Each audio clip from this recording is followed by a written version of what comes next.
For the ones who work hard to ensure their crew can always go the extra mile, and the ones who get in early so everyone can go home on time, there's Grainger, offering professional-grade supplies backed by product experts so you can quickly and easily find what you need. Plus, you can count on access to a committed team ready to go the extra mile for you. Call, click Grainger.com, or just stop by. Grainger, for the ones who get it done. Hello and welcome. It is Eric Erickson here, the Eric Erickson Show across the nation. The phone number, if you would like to be on the program today, 877-973-7425.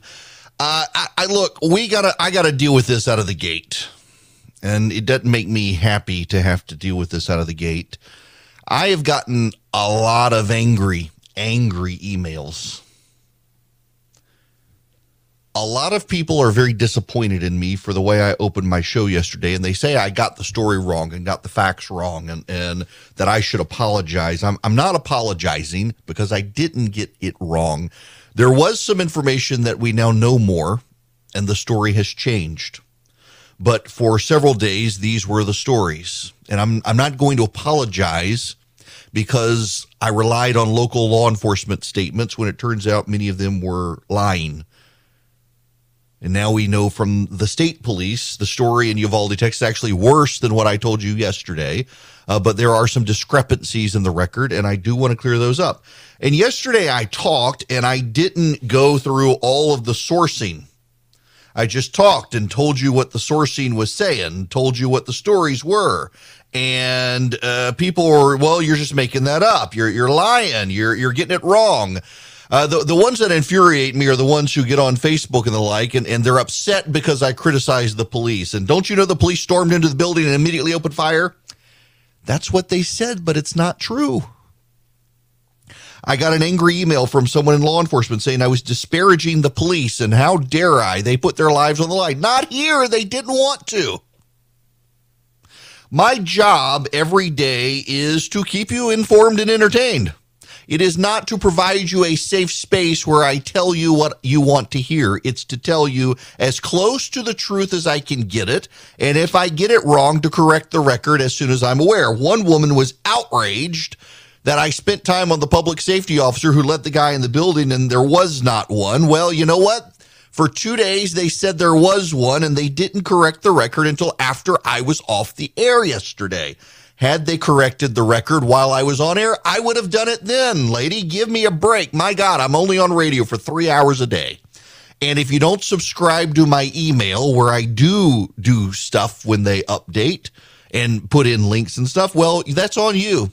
Save me the hate for shocking your conscience and your world and telling you what actually happened. I'm flabbergasted by the weak souls who get mad at me for telling them the truth. Or when it turns out what I've told you isn't wrong, realizing, well, you got to give him 24 hours until he comes back on the radio. I can't just hijack the microphone and come back and say, hey, they've changed the story. In fact, they have changed the story, and it is worse. And today, what I'm going to do is I'm going to give you all the citations. So you can't say it's just me. No, I want you to have the quotes. I want you to have it all. And if you're mad, be mad at the police in Uvalde, Texas, and the school in Uvalde, Texas. So let's get into this, shall we? Well, first of all, it turns out that this guy was known for some time. The gunman would cut up his face with knives just for fun, argued violently with his mother, and shot his grandmother. Now, he shot his grandmother on the day of. But, hang on. This is that was the New York Post. Just so nobody thinks I'm making this up. Here's the Wall Street Journal. Let me read you the headline. Uvalde shooter fired outside the school for 12 minutes before entering. Local residents expressed anger and frustration as police reveal the timeline. In fact, The timeline is revised. The Department of Public Safety officials previously said there was an armed school officer who confronted the shooter as he arrived at the school. The state authorities now say that actually wasn't true. There actually was not a confrontation, contrary to what actually they said to begin with. If you don't believe me, well, I've got the audio now that I didn't have yesterday, because yesterday they were saying there was a school safety personnel there, and now they've changed the story. Well, here now is the Texas Department of Public Safety Director Escalon early talking on about this. It was reported that a school district police officer confronted the suspect that was making entry. Not accurate. He walked in unobstructed initially. He walked in unobstructed initially, after standing outside for 12 minutes shooting his gun. He walked in. So now we know that not only did the gunman walk in, but that the responding officers were cautious because they could have been shot. The New York Times reports the shooter was inside the school for an hour before police officers breached the classroom he was in and shot and killed him. One girl inside the room bled out for an hour after she was shot. She died at the hospital. Had they entered the room sooner, doctors say she probably would have survived. That's the New York Times, not me. When asked why it took so long for them to engage. But don't current best practices, Lieutenant, call for officers to disable a shooter as quickly as possible, regardless of how many officers are actually on site? Correct. The active shooter situation, you want to stop the killing, you want to preserve life, but also one thing that, of course, the American people need to understand is that officers are making entry into this building. They do not know where the gunman is. They are hearing gunshots. They are receiving gunshots. At that point, if they proceeded any further, not knowing where this suspect was at, they could have been shot. They could have been killed. And at that point, that gunman would have the opportunity to kill other people inside that school. So they were able to contain that gunman inside that classroom so that he was not able to go to any other portions of the school to commit any other killings. Except while there, they waited for a tactical unit, the Border Patrol unit. The Houston Chronicle reports it took them an hour to get there. Local television station there, KENS CBS 5, says that the police yelled to kids in the classroom that they were there and yell if they need help. And when the kids yelled, the gunman shot them. That's not me telling you this. These are the eyewitnesses. These are the children in the room telling people what happened. The cop said, yell if you need help. One of the people in the class said, help. The guy overheard, came in and shot her, said a boy who had been hiding under the table. I'm sorry. That's not me attacking the police. That's what actually happened. These are the facts. Outside, the police were tasering and pepper spraying parents who were trying to charge into the school. The source for that? The Wall Street Journal, the New York Times, Reuters, and the Associated Press. Here's a story from Mediaite. A mother of two students at the Uvalde, Texas, Robb Elementary School, where more than 20 were shot and killed, is claiming federal agents put her in handcuffs at the scene and other officers tased and pepper sprayed parents they felt were interfering with the investigation. There have been major questions about the exact timeline of events surrounding the shooting and the takedown of the shooter. Texas officials are still investigating, but have suggested it took 40 minutes to an hour for tactical officers to get into the school and confront the gunman after other officers were fired upon, took cover, and began evacuating the rest of the school without trying to stop the shooter.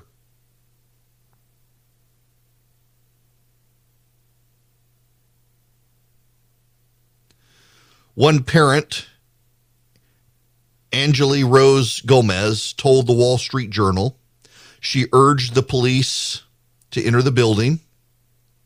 There's video of other parents demanding they enter the building.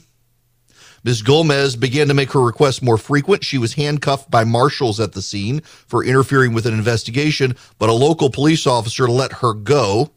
When she was released, she distanced herself from the crowd, hopped the fence, ran into the back of the school, found her children, and exited.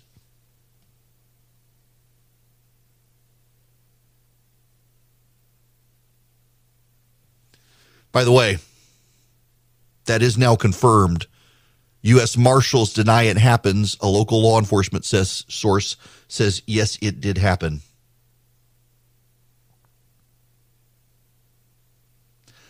These are the facts of the situation. They're not my facts. They're what happened. Yes, it turns out that there was no school security personnel present. It turns out the 18-year-old with the gun stood outside firing his gun, and no one locked the front door of the school, and he walked in unobstructed and made his way down the hall. When the police came in, he fired at them. Instead of trying to stop him, then they let him get into the classroom where he killed all those kids and teachers. And then made it worse by calling out to the kids, and when they tried to reveal their position, the gunman killed more. This is not a story of gun control. This is a story of systemic failures. By the way, it's also a fact that several months ago they trained for this sort of situation at that school. And everything they did in their training scenario, they did the exact opposite this time.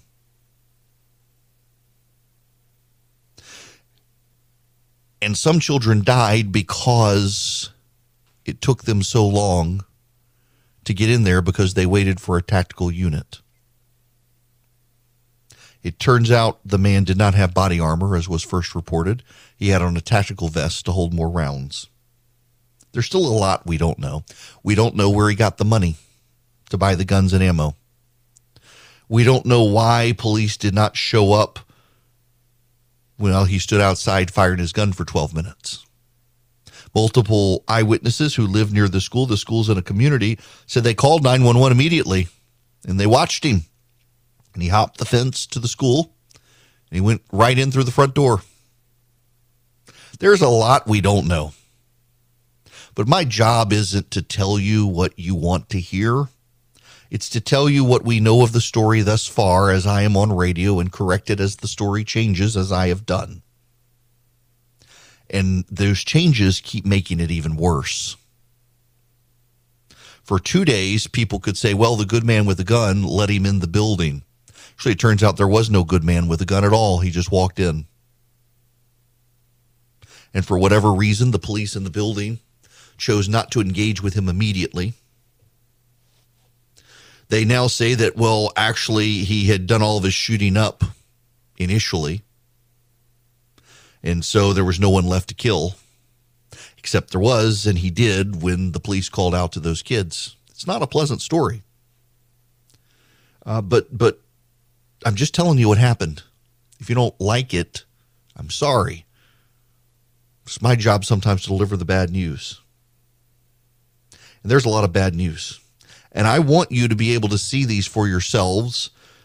If you subscribe to my Substack, you'd get them. If you just want to see the link that has all of these, I've got them all documented for you. You can read the stories yourself. Text the word data to 33777. And I've got all the links to the Houston Chronicle, to Mediaite, to CNN, to the Wall Street Journal, to the New York Times, to the New York Post, to the, you name it. They're all there. I got all the links for you.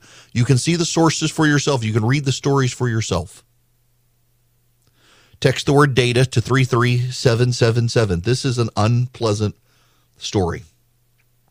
And I know many of you have reacted emotionally, and I'm not mad. I'm just frustrated. The number of people who think I willfully tried to distort something, particularly about the school safety officer, when until late yesterday, about 3 p.m., that was 2:51 p.m. actually was when the press conference was held, right as we were going off air. I don't try to willfully misstate these stories, and if anything, it's even far worse today what we know than what we knew yesterday. There are a lot of options out there. If you're a self-starter and you want to invest on your own, it can be really confusing. And I'm delighted to tell you about SoFi because that's who I use, and now I've got them as an advertiser.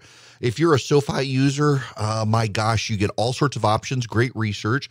You get the ability to invest in stocks, EFTs, crypto, plan out your retirement. More importantly, you got people you can call on. I mean, for example, I can use SoFi to buy stocks and EFTs and do the deep dive research if I need to and get complimentary financial planners ready to help answer questions. You can too, whether you're stuck on where to start or need help deciding what to do next. You could even save for retirement with traditional Roth and SEP IRAs. They have so many options. If you're into crypto, you can also explore crypto. They've got 30 available coins: Bitcoin, Ethereum, Cardano, Solana, Dogecoin, and so much more. But more importantly, they've got the #1 ranked automated investment tool, their robo-advisor. It takes the stress out of building and managing a diversified portfolio without having to pay a bunch of experts to do it. I really like SoFi. Y'all, I've tried, you name it, and I probably tried it, and I settled on SoFi and think you will like it as well. Cut through the jargon, make investing easier with SoFi. Visit SoFi.com/Eric to learn how you can win up to $1,000 in stock when you open an account. That's SoFi.com/Eric. Brokerage and active investing products offered through SoFi Securities LLC, member FINRA SIPC. Well, they just concluded an updated press conference in Uvalde, Texas, and I need to give you these. It makes, again, every update I'm giving you actually makes it worse than I told you yesterday. There was no armed officer who confronted the shooter at the school. The suspect entered the school at 11:33 a.m., not 11:40 a.m., as previously indicated. As many as 19 officers did go into the building. Officers say the shooter did not post on Facebook about the shooting, but in private messages. And now this is the bad one. Police confirm the on-site commander decided not to breach the door of the classroom because he thought it was no longer an active shooting. Quote, obviously there were still children at risk and it was still an active shooter situation. The police waited an hour for the tactical unit to arrive and then began calling to the kids who were hiding. And as they came out, the shooter started shooting more.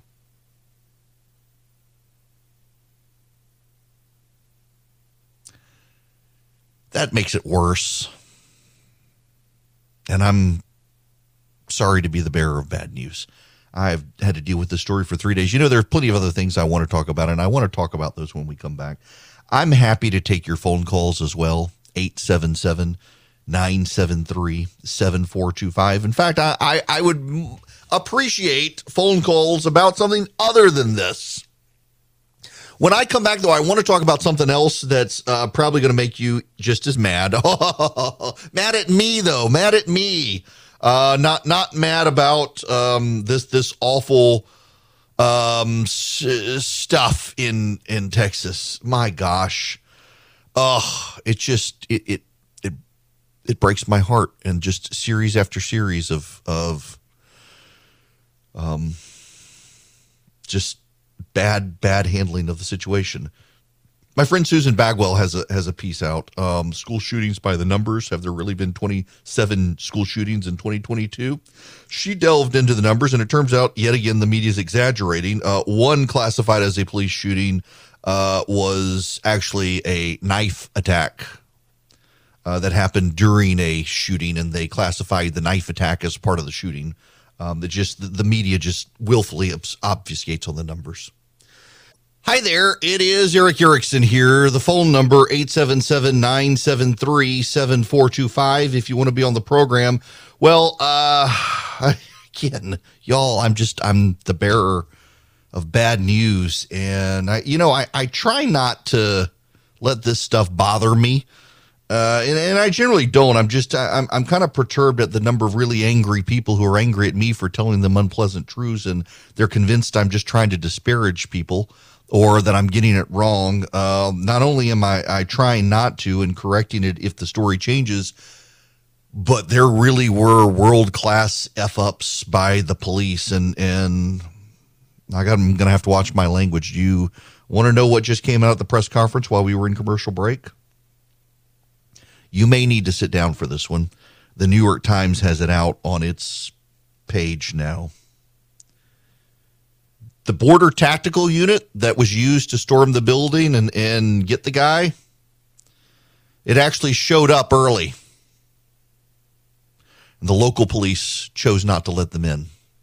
That's just been confirmed by the Texas Department of Public Safety. Local law enforcement didn't let the tactical unit into the building promptly. And it turns out the shooter was not barricaded. He just locked the door. And the tactical unit, not the local police, are the ones who asked for the key to unlock the door. I'm just the messenger of the bad news, I'm afraid. All right, I want to go to the phones here. Sean, you're going to be up first. Welcome to the program. Hey, can you hear me? I can hear you. Hey, thanks for taking my call, Eric. Look, I've got 20 years law enforcement experience. I'm a retired state trooper. Was on SWAT for the state of Georgia. And I agree with you 100% that cops over there dropped the ball. We were trained if there's an active shooter, you go to the shooting as hard as you can and carry the fight to him. And so he's more concentrated on you than he is the victims. Mm-hmm. I believe the whole thing should have been done differently. And I know you can't Monday morning quarterback, but it was a situation where they should have gone and tried to hit him hard. Yeah, they should have. And now that I'm deeply bothered by this newest report here that it turns out the gunman fired 100 rounds. And when the tactical unit showed up, the local police essentially got into a peeing match with him over who was in charge and didn't let him in. Absolutely just disastrous. And the fact that they let it. Now, by the way, I said he came in through the front door of the school. There are conflicting reports now as to whether he came in the front or the back, but either way, he walked in unobstructed, and they're confirming that the school safety officer wasn't actually even on the school grounds when it happened. So, Sean, listen, thank you for the phone call. Oh my gosh, none of this is good. Mike, you're going to be up next. Welcome. Mike, you there? Can you hear me? I can hear you.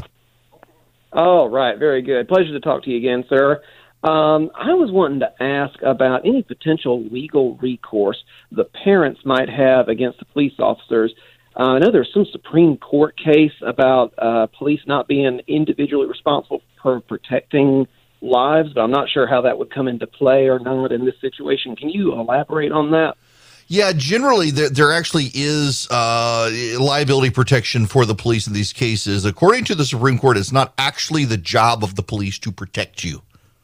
That's the legal precedent, essentially, that it is not the police's job to protect you. And as a result, you can't sue the police when something like this is botched. John, you're going to be up next. Welcome. John? Hello. Hi there. Hey, how you doing, Eric? Good. Long-time listener, first-time caller. I know you didn't really want any more questions about this shooting, and I agree with everything that you were saying about it. One way in or many ways out, one way in. thing that'll probably get a lot of Second Amendment people's goats about this is I do not believe, I'm a Second Amendment advocate. I've purchased many guns. I've built many guns. We go out just about every weekend and have fun.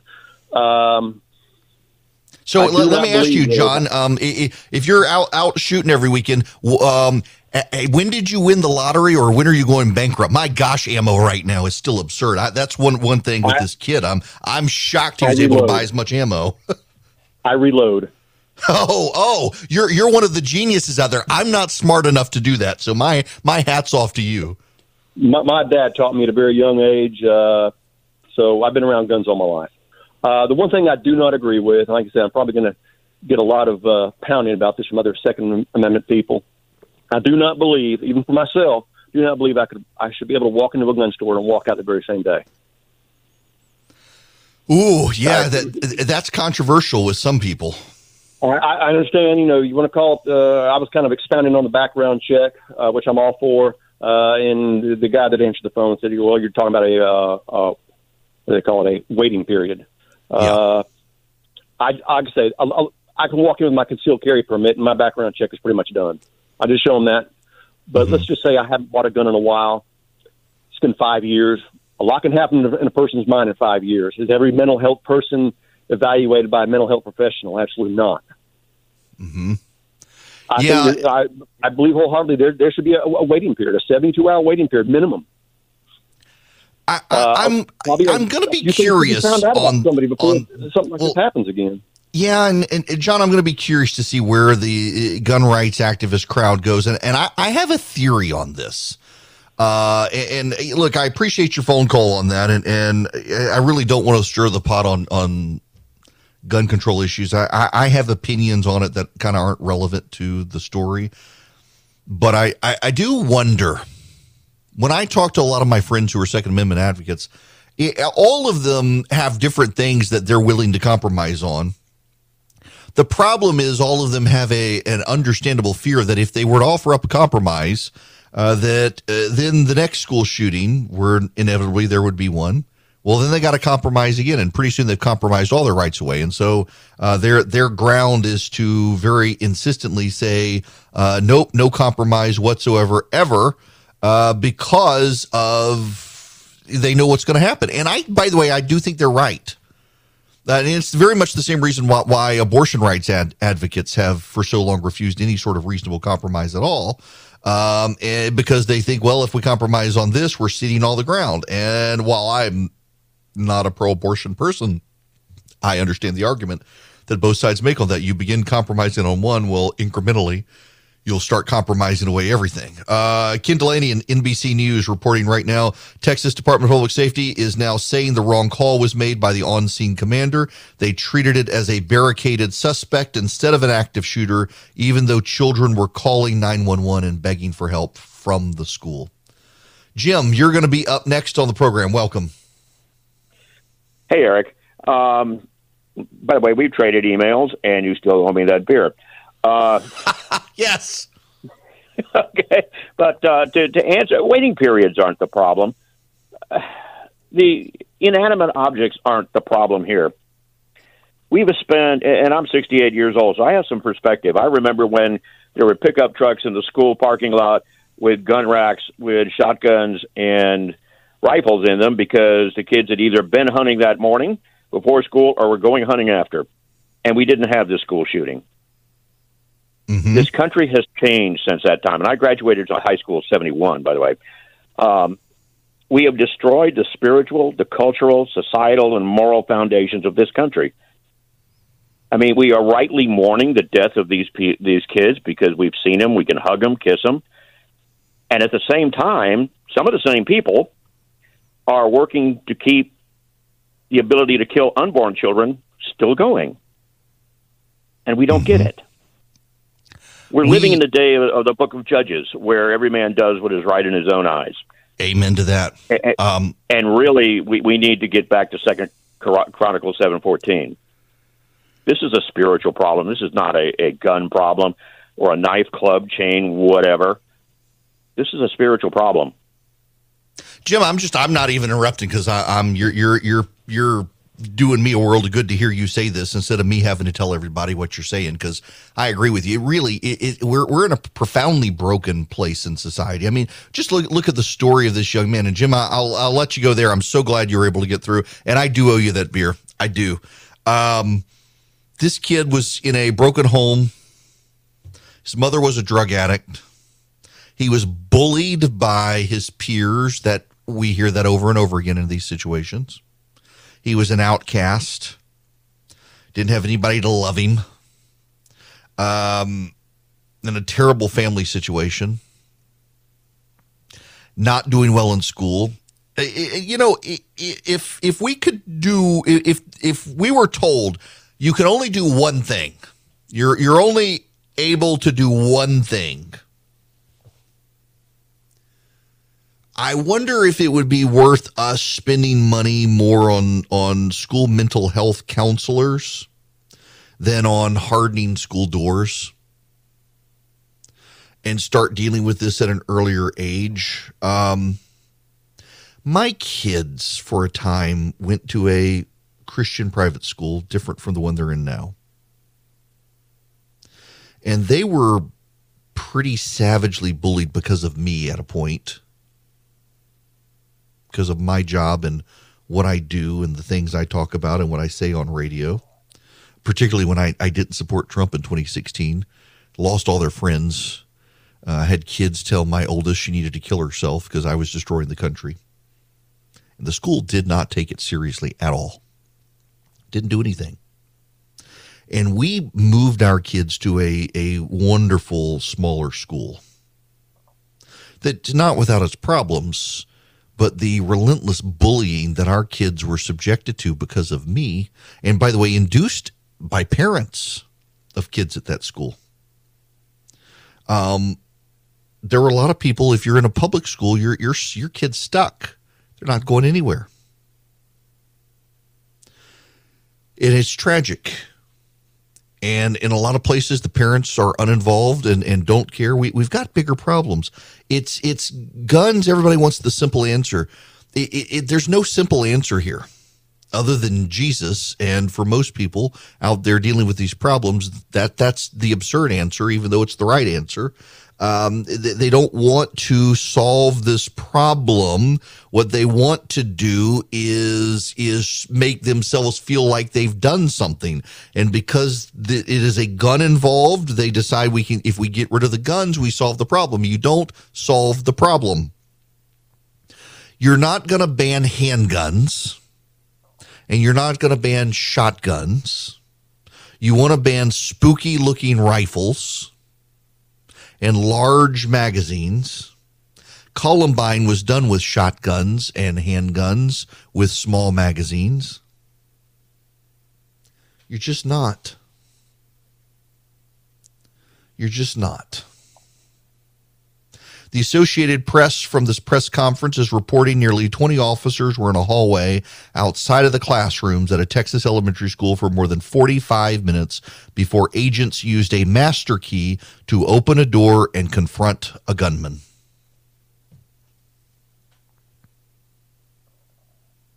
This wasn't this. Yeah, should he have been able to buy the guns? We don't know how he got the credit cards to buy the guns or the money or any of that, but I mean, he stood outside for 12 minutes shooting the gun in the air, hopped the fence, walked through the unlocked door, got into the classroom, and killed the kids. And the police stood in the hallway for 45 minutes and then argued with the tactical unit over who was in charge, and the tactical unit was hindered from getting in there and stopping it. Y'all, we had systemic failures here, systemic failures. Our institutions are failing us. The institutions themselves are failing us. The government is failing us. You have got to take care of your family. And that's one reason you're not going to be able to get gun control in this country, because more and more people are seeing stories like this thinking, I've got to take matters into my own hands for my own family's safety because the government keeps screwing up.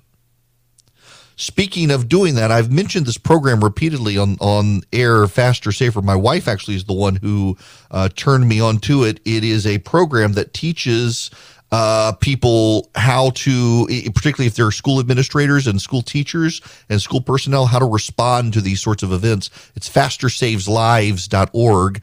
The proprietor, the manager of the program is going to join me at the top of the next hour to talk about Faster Saves Lives and how they give free training to schools, school personnel, school administrators, school teachers, even police on how to engage in school shootings and violence at schools and what you can do about it. And they do the training for free. And he's going to join me to talk about it, and not just how you can do it, but also specifically what they do and what they teach. And I want you to be around for that interview. We're going to do it, if you're listening live, 1:06 p.m. He's going to be joining me. Right now, I need to tell you about the Eden Pure thunderstorm. There's a lot of air that needs to be cleared right now. Gosh, with all of this stuff. I wish Eden Pure made something for that. But what it does do is it eliminates odors. It eliminates them. It doesn't mask them. Not only does it eliminate them, it also gets rid of the dust and the pollen and the mold and the mildew and the bacteria floating in the air. It works. And it's portable. I can use a USB cable and plug it up with it. You know, I've got a USB port in my car, and I can use the USB, plug it into the Eden Pure, and it powers that way in the car. It's also got the ability to plug directly into the wall. If you don't want to use USB, it works that way too. And it's a little bigger than your hand. I keep one in my suitcase for when I travel, because if I get to a hotel room or have a rental car that stinks, the Eden Pure takes care of it for me. EdenPureDeals.com. You get 3 of them for less than $200. You're saving $200. And they'll ship them to you for free. You get one for upstairs, one for downstairs, your basement, or your RV, your suitcase. Like I keep the one in my suitcase. It's EdenPureDeals.com. The discount code is ERICK3, ERICK3, and you can get 3 of them for less than $200. EdenPureDeals.com, discount code ERICK, ERICK, the number 3, no space. Welcome. It is Eric Erickson here. Again, at the top of the next hour, I'm going to talk to Joe from Faster Saves Lives. I want you guys to hear this interview. His organization, it's all donor-based, and they do this training for free for schools. And I got to tell you, I've had a number of people reach out to me from school districts, most notably a lot of listeners in Forsyth County, Georgia, commending their superintendent. One guy actually said, don't really care for the guy, but he's been really good on this issue. Essentially saying that they've worked very, very hard in this school system to secure buildings and have trained post-certified police officers on site. A friend of mine actually out in Louisiana said one of the problems they have there is that the people who do these school safety officer positions there tend not to be the boldest, bravest sort. It seems to me if Congress wants to have a meaningful impact on this, why not get retired Marines to do it? And, you know, some have showed up at schools where they have kids and stood with the blessing of the local school just so the kids feel safe. Why not? You know, when I was a kid going to school, we had armed guards at every gate and a tank. Of course, we had Hezbollah trying to blow us up. It was a different environment, but didn't feel like a prison. You just had to have the little security guy open up your pieces of bread and your sandwich to make sure there wasn't a bomb. I mean, sure, I'm not making that up, by the way. But there are ways to do this without making it feel like a prison beyond how school already feels for most kids. We're going to move on, though. Please, no more calls on this subject. I don't think I can handle them, but I do want to talk to Joe from fastersaveslives.org when we come back. Judy was boring. Hello. Then Judy discovered ChumbaCasino.com. It's my little escape. Now Judy's the life of the party. Oh, baby, mama's bringing home the bacon. Whoa, take it easy, Judy. The Chumba life is for everybody. So go to ChumbaCasino.com and play over 100 casino-style games. Join today and play for free for your chance to redeem some serious prizes. ChumbaCasino.com. No purchase necessary. Void where prohibited by law. 18+ terms and conditions apply. See website for details.